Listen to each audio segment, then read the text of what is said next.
오늘 이 시간 우리에게 주시는 하나님의 말씀, 마가복음 14장 17절로 21절의 말씀이 되겠습니다. 마가복음 14장 17절로 21절에 있는 말씀, 한 목소리로 합독하시겠습니다. 저물매 그 12를 데리시고 가서 다 앉아 먹을 때에 예수께서 이르시되 내가 진실로 너희에게 이르노니 너희 중에 한 사람 곧 나와 함께 먹는 자가 나를 팔리라 하신대 그들이 근심하며 하나씩 나는 아니지요 하고 말하기 시작하니 그들에게 이르되 12 중 하나 곧 나와 함께 그릇에 손을 넣는 자니라. 인자는 자기에 대하여 기록된 대로 가거니와 인자를 파는 그 사람에게는 화가 있으리로다. 그 사람은 차라리 나지 아니하였더라면 자기에게 좋을 뻔하였느니라 하시니라. 아멘. 오늘 우리가 함께 읽은 마가복음 14장 17절로부터 21절에 있는 말씀은 이제 예수님께서 이제 제자 두 사람, 우리가 흔히 추정하기로 베드로와 요한을 이제 성 안으로 예루살렘으로 보내서 그 안에서 만나는 그 물동이를 가지고 가는 사람을 만나 따라가서 그 주인에게 가서 선생님이 쓰실 방을 달라 이렇게 요청하고 거기에 유월절 음식을 준비하라고 하는 예수님의 말씀을 듣고 이제 그들이 가서 이제 그 준비가 다 끝난 후에 이제 예수님께서 17절에 이제 제자들을 데리고 그곳으로 가셨다라고 하는 겁니다. 오늘 주시는 17절에 있는 말씀에서 저물매 그 12를 데리시고 가서 이렇게 기록하고 있는데 특별히 오늘 주시는 본문의 말씀에서 강조하고 있는 것이 12이라고 하는 것을 왜 굳이 기록했는가?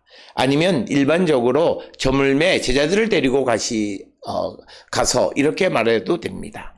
여기에는 또 한 가지 굉장히 중요한 비밀이 숨겨져 있는데 그것은 바로 대제사장들을 만나서 이제 그 예수님을 넘겨주려고 대제사장을 만나서 여러 가지 그 어떤 방도를 찾았던 가룟 유다도 같이 데리고 가셨다라고 하는 겁니다. 그래서 오늘 주시는 이 마가복음의 특징은 익명성입니다. 특별히 익명성이라고 하는 것은 어떻게 보면 그것을 듣는 사람에게는 안전장치일 수 있지만 그러나 그것은 또 모든 사람들에게 자기를 돌아볼 수 있게 하는, 그래서 오늘 주시는 17절로부터 21절에서는 너희들 가운데 누군가가 나를 배신하는 자가 있다라고 하는 그 말씀, 예언의 말씀을 하시는 것이 오늘 주시는 17절로부터 21절의 말씀이 되겠고, 그래서 그 말씀을 들을 때에 예수께서 이미 가룟 유다가 어떤 짓을 하고 있는지 이미 다 알고 계시는 상황 속에서 그를 제외하고 가시냐, 그건 아니고 그를 데리고 가셨다. 그래서 오늘 주시는 본문 17절에 그 12를 데리고 가서라고 하는 이 12이라고 하는 표현은 가룟 유다도 데리고 가셨다라고 하는 것을 말씀하고 그에게 이제 익명성을 통해서 누군가가 그러나 이 가룟 유다에게는 내가 나를 배신할 거다라고 하는 것을 예수님이 말씀하시고 그 사실을 알고 있는, 즉 자기가 10절 11절에서 가룟 유다가 대제사장들에게 가서 예수님을 넘겨주려고 하는 이야기를 나눈 그 일련의 사실을 예수께서 알고 계시다라고 하는, 즉 자기의 음모가 드러났다라고 하는, 그랬을 때 어떤 반응을 해야 되는가라고 하는 것을 우리에게 가르쳐주는 말씀입니다. 이것이 우리에게 중요한 것은 오늘날 우리가 교회에서 설교를 듣거나 성경 말씀을 들을 때 목사님들이 예화를 대거나 또는 성경 본문의 말씀이 익명성, 어느 특정한 사람 A를 지적해서 말하는 것이 아님에도 사람들이 그것이 혹시 나를 지칭하는, 즉 익명성이 그렇게 강력하게 우리 자신을 돌아보게 하는 기능이 있다라고 하는 거예요. 그래서 오늘 주시는 본문에서 예수님은 이 마가복음 14장 전체에서 보면 어떤 여인이 옥합을 깨서 예수님에게 부었다라고 하는 그 기록, 그리고 예수님의 제자 가운데 누군지 모르지만 두 사람을 보내셨다라고 하는 이야기나, 또는 그 성 안에서 만나는 물을 이고 가는 사람, 그리고 그 집 주인, 전부 다 익명으로 기록되어져 있고, 오늘 주시는 이 17절로부터 21절에서 이제 예수님을 팔 사람이 제자들 가운데 있다라고 하는 것을 알고 말씀하실 때에도 익명성을 사용합니다. 그래서 익명성은 나는 아니다라고 해서 안전장치인 것 같지만, 그러나 그 말은 모든 사람들에게 자기를 성찰하게 하는 역할을 한다라고 하는 겁니다. 따라서 오늘 주시는 17절로 21절에서는 예수께서 이제 엄숙하게 나를 배신할 자가 있다라고 하는 말씀을 우리에게 주시는 거고, 그것을 기록하는 마가의 방식을 통해서 우리가 말씀이나 설교나 이런 것을 들을 때 어떤 반응을 해야 되는가라고 하는 것이 오늘 주시는 17절로부터 21절에 주시는 말씀을 통해서 우리가 알아야 되는 말씀이 되겠습니다. 그래서 예수님은 12를 데리고 가셨다. 즉 가룟 유다도 포함하고 있다. 내가 음모를 꾸미는 가룟 유다도 데리고 가셔서 그에게 그 누군가가 나를 팔 자가 있다라고 하는 이야기를 하는 것이 오늘 주시는 말씀이 되겠습니다. 특별히 오늘 주시는 본문의 말씀 17절에 보면 저물 때 이렇게 기록이 되어 있습니다. 일반적으로 우리가 잘 아는 출애굽기 12장 8절에 보면 유월절 식사는 저녁에 먹어야 밤에 먹습니다. 해가 떨어진 후에. 따라서 2명의 제자를 보내서 그에게 2층 다락방에서 이제 유월절 음식을 준비하는데 아마도 시간이 걸렸을 것이고 적어도 한 2시간 이상은 걸렸을 것입니다. 그래서 예수님께서 니산월 14일 저녁 해가 진 후에 식사를 준비하기 시작을 했고, 그래서 한 2시간여 정도 지난 후에 저물매 그때 제자들을 데리고 나머지 제자들을 데리고 그곳에 가서 식사를 하셨다라고 하는 겁니다. 따라서 우리가 상황을 보게 되면 아마 이 음식을 준비한 두 사람은 먼저 가 있고 나머지 10명을 데리고 간 거예요. 그런데 그 자리에 참석한 사람은 모두가 12명이다라고 하는 거죠. 그래서 오늘 주시는 본문에서 모든 제자를 데리시고 라고 하는 의미로 12를 데리시고, 거기에는 예수를 팔기로 마음을 먹고 그리고 대제사장을 만나서 음모를 꾸몄던 가룟 유다도 포함되어 있다라고 하는 것을 우리에게 보여주는 그런 이야기가 되겠습니다. 그래서 그 저물 때 12를 데리시고 가서 그 다음에 18절에 다 앉아 먹을 때에 이렇게 기록되어 있습니다.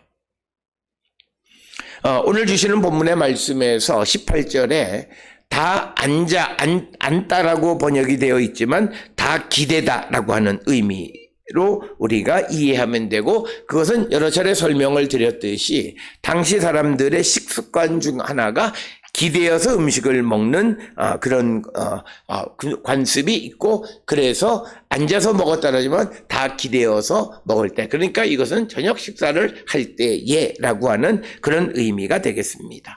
특별히 오늘 주시는 이 식사는 유월절 음식입니다. 특별한 식사이고, 이 예식을 통해서 이제 이스라엘 일반적인 유대인들은 출애굽에 베풀어 주신 하나님의 구원의 은총과 그 은혜를 감사하는 그 하나님의 구원의 역사를 기억하는 날이고, 그러면서 이들이 광야 생활을 기억하기 위해서 이들이 그 무교병을 먹고, 그 다음에 마로르라고 하는 쓴나물을 먹고, 그 다음에 그 어린 양을 잡아서 뒷다리 그리고 포도주, 이 네 가지가 이 유월절 식사에 꼭 필요한 것인데, 그런 것을 준비한 그런 식사를 했고, 일반적으로 먹는 다른 식사보다는 좀 화려한 그런 식사 자리였다라고 하는 것을 알 수 있습니다.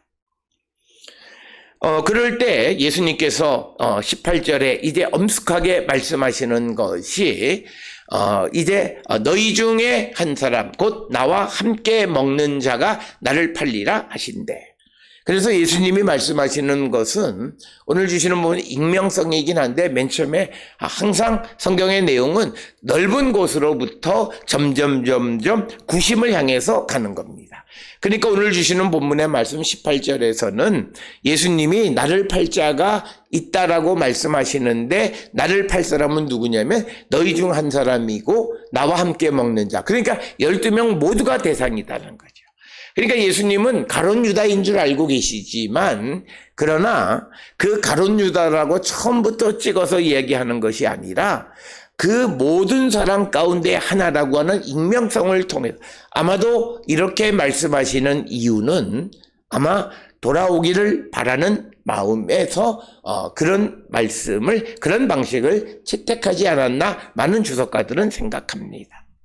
그러니까 오늘 주시는 본문의 말씀에서 마가복음이 적어도 마가복음의 기록에 의하면 이제 예수님께서 이 가룟 유다가 대제사장을 만나서 꾸민 모든 음모를 다 알고 있고 예수님을 팔려고 하는 것도 다 알고 있는 그런 상황 속에서 먼저 그가 자기의 죄를 자복하기를 바라는 마음에서 먼저 아주 브로드하게 넓게 광범위하게 나와 함께 먹는 모든 여기 앉아있는 전부 중 한 사람 이렇게 말합니다.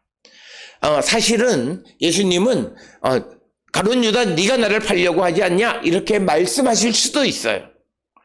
그런데 예수님은 그렇게 말씀하지 않고 이제 너희 중에 한 사람 곧 나와 함께 먹는 자. 그러니까 지금 12 모두가 대상이 되는 겁니다. 그래서 나를 팔리라 라고 하는 거예요. 그렇다면 여기의 목적은 우리가 두 가지 목적을 가질 수 있습니다. 정말 팔려고 하는 사람, 예수님에게 음모를 꾸몄던 그 사람은 회개하고 주님에게 자복하기를 바라는 마음이고 또 하나는 혹시나 다른 마음을 품고 있지 않아 자기를 성찰할 수 있는 기회를 주는 것이기도 합니다. 그러니까 오늘 주시는 이 18절에 있는 말씀은 이중적인 목적이 있는데 정말 예수님을 팔려고 그런 계교를 꾸미고 대제사장을 만났던 가룟 유다는 예수님에게 그 모든 것을 내려놓기를 원했고 그 다음에 나머지 11명의 제자들은 혹시 자기에게 그런 마음이 있지는 않는가를 성찰하게 하기 위해서 오늘 주시는 본문에서 익명성을 통해서 모든 사람을 포함하는 그런 익명성을 통해서 예수께서 누군가가 나를 팔 자가 있다 이렇게 말씀합니다. 자, 그러니까 그런 예수님의 말씀에 대한 제자들의 반응이 19절입니다. 19절에 그들이 근심하며 하나씩 나는 아니지요 하고 말하기 시작하니 오늘 주시는 이 본문의 말씀을 통해서 예수님께서 이제 누군가가 나를 배신하고 나를 팔 자가 있다라고 하는 말을 하자 이 제자들은 첫 번째 이런 익명성을 통해서 말씀하시는 목적인 모두가 자기 자신에 대한 불신의 질문을 합니다. 나는 아니지요 라고 하는 거죠. 그러니까 혹시 어두운 죄의 가능성이 내게 있는가를 돌아보게 하는 겁니다. 그래서 우리가 성경 말씀이나 설교, 특히 목사들의 설교가 우리가 오해하는 것은 사람들이 저건 나를 지적해서 하는 말이야. 그게 아니에요.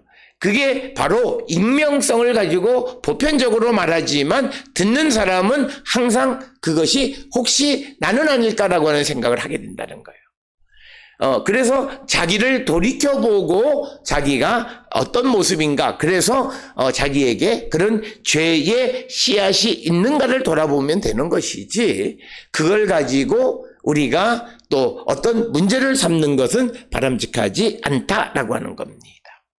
그래서 사람들이 오늘 주시는 본문의 말씀 19절의 말씀에서 하나씩 나는 아니죠 하고 말하기 시작했다라고 하는 겁니다. 그러니까 그 말하기 시작한 것들은 모두가 다 자기를 불신했고 그렇지만 아니라고 하는 그 안전함, 즉 익명성을 통해서 보편적으로 말하는 것을 통해서 나는 아니지요 라고만 하는 거죠. 그러니까 우리가 익명성이 갖는 긍정의 효과도 있지만 부정의 효과는 뭐냐면 자기에게 있는 것을 보지 못하는 모습입니다.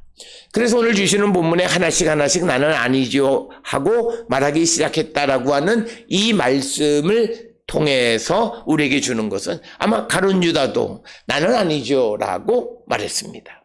그러니까 자기의 음모가, 자기의 개교가 예수님에게 다 드러났어요. 그렇다면 그는 자복하면 되는 거예요. 그래서 오늘 주시는 이 19절에 있는 말씀에서 그들이 근심하고 하나씩 나는 아니죠. 그래서 자기를 돌아보고 자기를 불신하고 질문하는 건 중요한 것이지만 그러나 자기의 그 익명성으로 말미암아 자기의 그 죄의 씨앗을 감추는 기회가 되면 안 된다는 거예요. 그렇게 되니까 사람들이 넘어질 가능성, 내게 죄의 가능성이 있었을 때 우리가 현명하면 그때 예수께로 모든 것을 내려놓으면 됩니다. 특별히 가룟 유다에게는 아마 이 19절의 이 기회가 18절로부터 이어지는 이 이야기가 마지막 그가 주님에게 돌아올 수 있는 기회였어요. 그렇지만 그가 예수님이 익명으로 말씀하셨고 그리고 모든 사람이 포괄되어지는 방식으로 말씀하시니까 그 속에 자기가 숨어버리는 겁니다. 오늘 우리가 살고 있는 이 시대에 많은 사람들이 신앙생활을 하는 양식이 여러 가지가 있어요. 그런데 대형교회를 추구하는 것 중에 하나가 익명성이 보장되어진다는 거예요. 그래서 익명성의 그늘 뒤에 숨어서 자기의 허물을 감추는 거예요. 그렇기 때문에 다는 아니겠습니다만 대형교회에 다니는 사람들의 믿음이 그렇게 건강한 믿음이 아니에요. 정말 건강한 믿음은 내가 그래서 사람들이 작은 교회를 섬기지 않는 게 자기가 너무 드러난다는 거예요. 그것은 다른 말로 이야기하면 허물이 드러나는 거예요. 그런데 허물이 드러나는 것은 우리에게 은혜예요. 그 허물이 드러났을 때 오늘 주시는 제자들처럼 나는 아니죠 자기 부정을 하면서 자기의 죄를 숨기면 그는 결국 가룟 유다처럼 궁극적으로 죄로 말미암아 저주받는 인생이 되는 거예요. 그렇지만 허물 작은 것들이 드러나고 내 부끄러움이 조금씩 드러날 때 그때 우리가 회개하고 주께로 돌아가면 그에게 영원한 구원의 길이 열리는 거예요. 그래서 오늘 주시는 이 19절은 나는 아니죠 하나씩 나는 아니죠 하고 말하기 시작하는데 그들이 결국 나는 아니죠 자기를 성찰하면서도 결국 자기 자신에 대해서 안전함을 느끼고 자기의 죄와 허물을 발견하지 못하고 특별히 11명의 제자에게는 그럴 수가 있어요. 다른 건 몰라도 내가 예수님 팔 생각은 안 했다라고. 그러나 적어도 가룟 유다는 앞에서 마가복음 14장 10절 11절에서 예수님을 넘겨주려고 대제사장을 만났다라고 하는 사건이 기록되어져 있고 그것을 예수님이 알고 예수님에게 발견되어졌으면 그가 주님에게 자복해야 되는 거예요. 그러나 그렇지 않았다는 거예요. 그렇게 되자 오늘 주시는 본문의 말씀을 우리가 좀 더 따라가 보면 20절에 그들에게 이르시되 12 중에 하나고 나와 함께 그릇에 손을 넣는 자니라. 약간 줄였어요. 그러니까 우리가 그 유대인들의 식사를 하는 관습에 의하면 카로셋이라고 하는 소스를 찍어서 음식을 먹게 되어 있어요. 그러니까 카로셋이라고 하는 것은 오늘날 우리로 보면 발사믹 소스나 이런 것처럼 지중해 지역에서 음식을 먹을 때 야채나 빵이나 이런 것들을 찍어 먹는 그런 소스를 담는 그릇, 그 그릇에 손을 넣는 자, 나와 함께.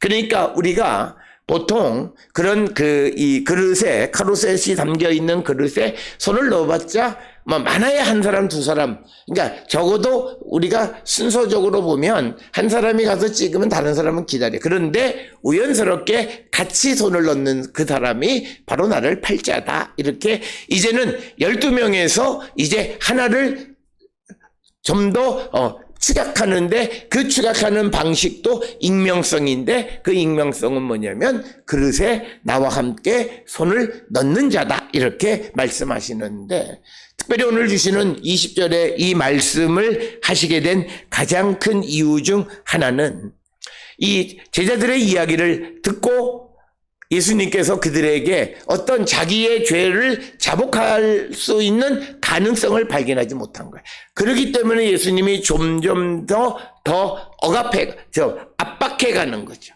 마치 이것은 경찰이 어떤 범인을 신문할 때 광범위한 것으로부터 점점 이 내용을 압박해 가는 구심점을 향해서 압박해 가는 그런 방식과 같은 거죠.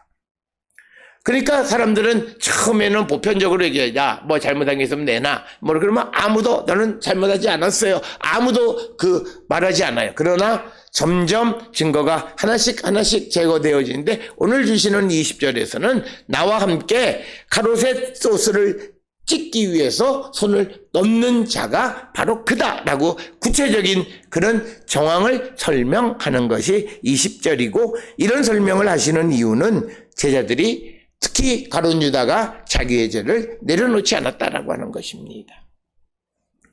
그러니까 예수님이 21절에 인자가 자기에 대하여 기록된 대로 가거니와 여기에서 인자가 자기에게 기록된 대로 간다라고 하는 인자가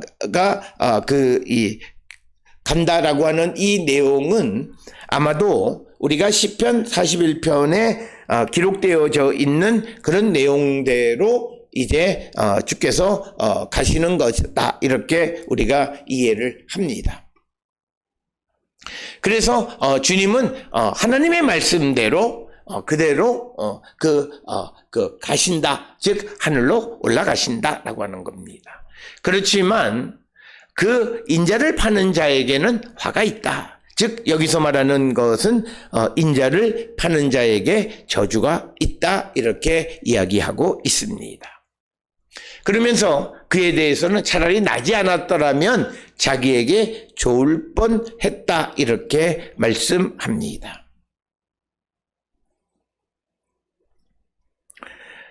그러니까 이 나지 않았으면 더 좋을 뻔했다라고 하는 말의 의미는 우리가 잘 아는 대로 요한복음 17장 12절에 내가 그들과 함께 있을 때 내게 주신 아버지의 이름으로 그들을 보존하고 지키었나이다. 그중 하나도 멸망하지 않고 다 멸망의 자식뿐이오니 이는 성경을 응하게 함이니 멸망의 자식이 되었다라고 하는 거예요.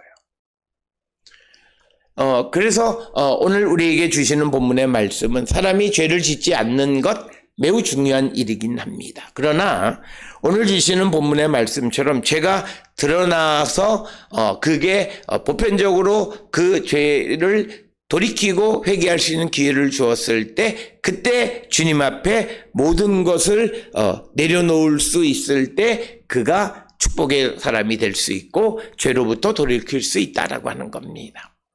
따라서 오늘 주시는 본문을 통해서 우리는 오늘 주시는 이 예수의 말씀을 통해서 19절에 있는 제자들처럼 나는 아니지요 라고 말하면서 결국 자기들은 안전하다 아니다라고 자기들의 결백을 주장하는 그런 사람들이 보편적이지만 그러나 우리는 하나님의 말씀이나 설교의 말씀이나 이런 것들을 들을 때 자기를 성찰하고 자기에게 행여나 넘어질 가능성, 죄의 어두운 그림자가 있다고 생각하게 되어지면 그것을 가지고 주께로 나가야 돼요.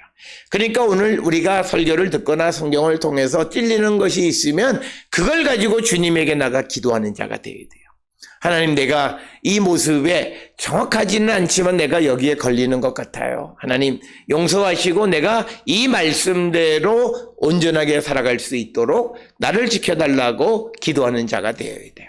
그냥 하나씩 아니다 그러면서 나는 그 사람이 아니지 않습니까? 라고 하는 그런 자기 확신 속에서 범죄로부터 벗어나지 못하는 자가 되면 안 된다라고 하는 것이 오늘 우리에게 주시는 본문의 말씀이 되겠습니다.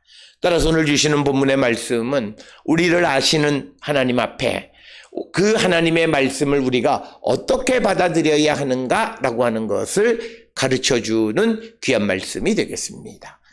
제자들처럼, 특히 가룟 유다처럼 모든 것을 알고 말씀하심에도 불구하고 아니다 해서 자기에게 회개의 기회를 놓치는 자가 되지 말고, 주의 말씀을 통해 자기를 성찰하고 자기에게 어떤 어두운 그림자, 넘어질 가능성이 발견되어지면 그것을 가지고 주께로 나가서 주님의 도움을 받고 우리가 죄에 더 깊이 빠지지 않는 그런 거룩한 성도들이 다 될 수 있기를 주의 이름으로 축원합니다.